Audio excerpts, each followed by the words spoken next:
The budget does not dictate the work of the church. It really is about the leadership. And if that leader wants to make a change in the souls and the hearts and the minds of the community of which he has been called to serve. HIV is not a gay disease. It's a disease that impacts us all. We have churches on every corner. We need to provide opportunities where trained clinicians can come in and counselors to provide education and to do testing. We go looking for those who have been excluded, those who have been left out, and say that the love of God includes you. We collaborated with churches, the 2 colleges in the area, who was sending things to everybody. Is there anything that you believe enough about the call of your church and the call on your life to die for? Because until you find it, then you really don't have ministry. It's been 33 years since the HIV/AIDS pandemic first began to claim lives all over the world. While great strides have been made with treatments, providing persons living with HIV/AIDS the opportunity to live longer, HIV infection rates continue to be on the rise in the African American community. To explore the response of the Black church to HIV/AIDS, we welcome filmmaker and multimedia designer Paul V. Grant, the writer, director, and producer of the film The Gospel of Healing Volume 1, Black Churches Respond to HIV/AIDS. We also welcome Dr. Ulysses Burley III, a member of St. Stephen's Lutheran Church and program director for the Evangelical Lutheran Church in America's strategy on HIV and AIDS. We also welcome D'Angelo Smith, a second-year Master Divinity student at McCormick Theological Seminary, who facilitates workshops on using theatrical expression to mobilize civil society. D'Angelo was recently diagnosed HIV positive. Thank you all for joining us today. D'Angelo, share with us your story of why you decided to lend your voice to the fight against HIV/AIDS. Well, it was in the summer of my sophomore year of college when I went to China to study HIV/AIDS awareness within the LGBT community. And there, I just got passionate about the issue, and I came back, and then I wanted to give voice to those young people there, and also to see how I can lend my voice to the cause.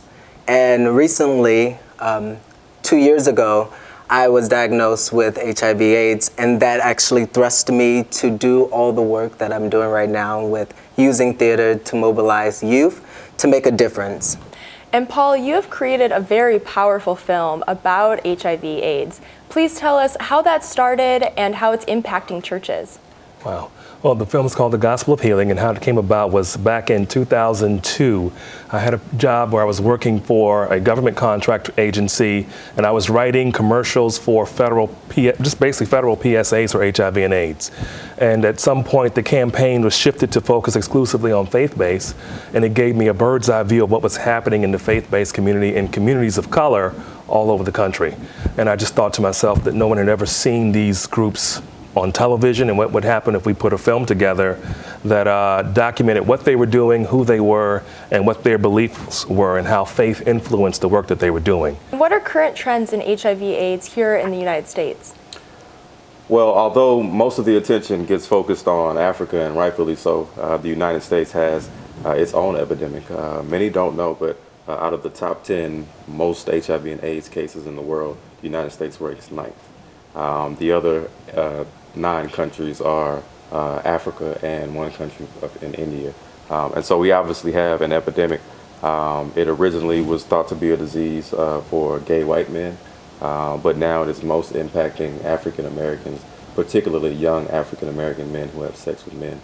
And so while the epidemic has stabilized worldwide and even here in the United States, the one group that continues to increase are young adults aged 13 to 24, particularly young black men, specifically young black men who have sex with men. And is there anything that you'd like the church community to be more aware of? I want the church community to take away the stigma on individuals who are infected with HIV, because for a person who did not lay down in the bed to get this on my own, and it was taken, something was taken away from me.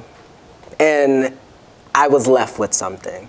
And that was through sexual violence. I was raped, and everyone is not a whore, or everyone is not sleeping around.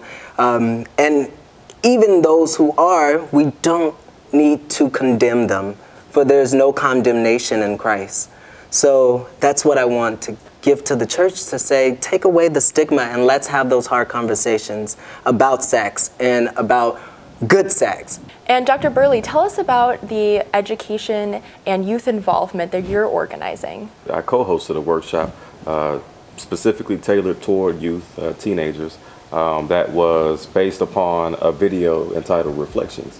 And Reflections is about a 20-minute video that was created by a team, for teens, and it addresses issues like sex and sexuality and how teenagers have to navigate that, as well as HIV and AIDS.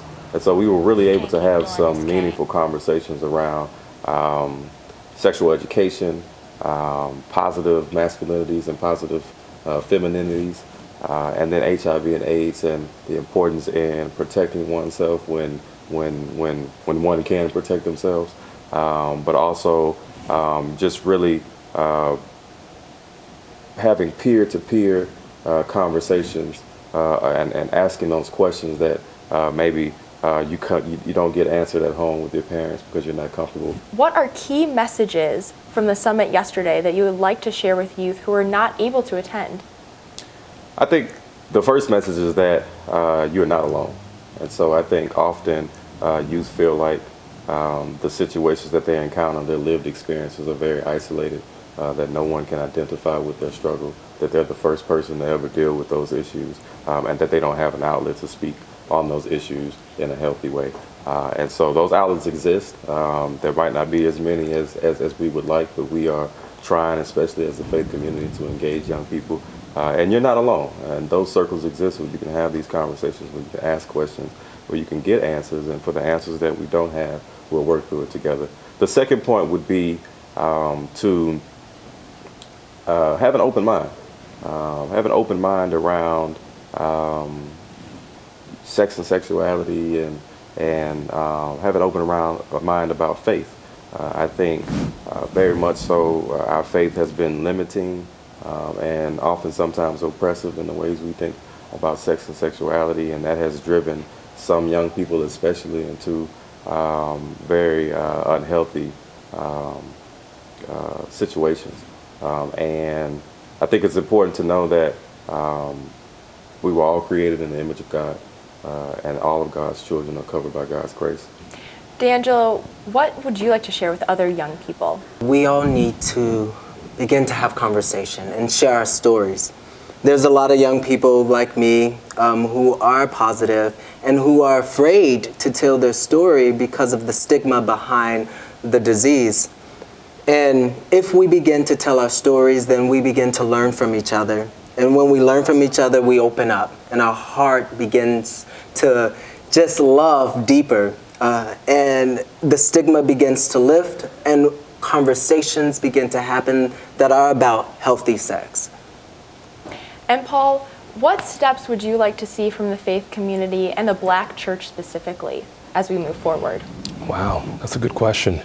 I'd say those specific steps would be to really embrace education and awareness, to really understand the importance of testing and linkage to care, keeping people in care and support who are both infected and affected by HIV/AIDS, and also to consider economic support for those AIDS services organizations at the local level who actually serve the community. And even if you're a church that doesn't do the work, you can adopt an AIDS service organization or just pass the collection plate around just that one Sunday a year to say we're going to support this organization because these people mean something to us and they are us. They're our children, they're our sons and daughters.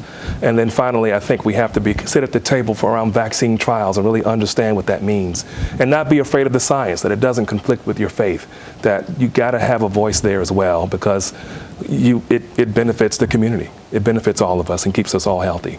Thank you, Paul. Thank you, Dr. Burley. Thank you, D'Angelo, for sharing your ministry and your work with us today. I'm Leah Smith for Different Drummers and the Greater Chicago Broadcast Ministries. Keep the faith.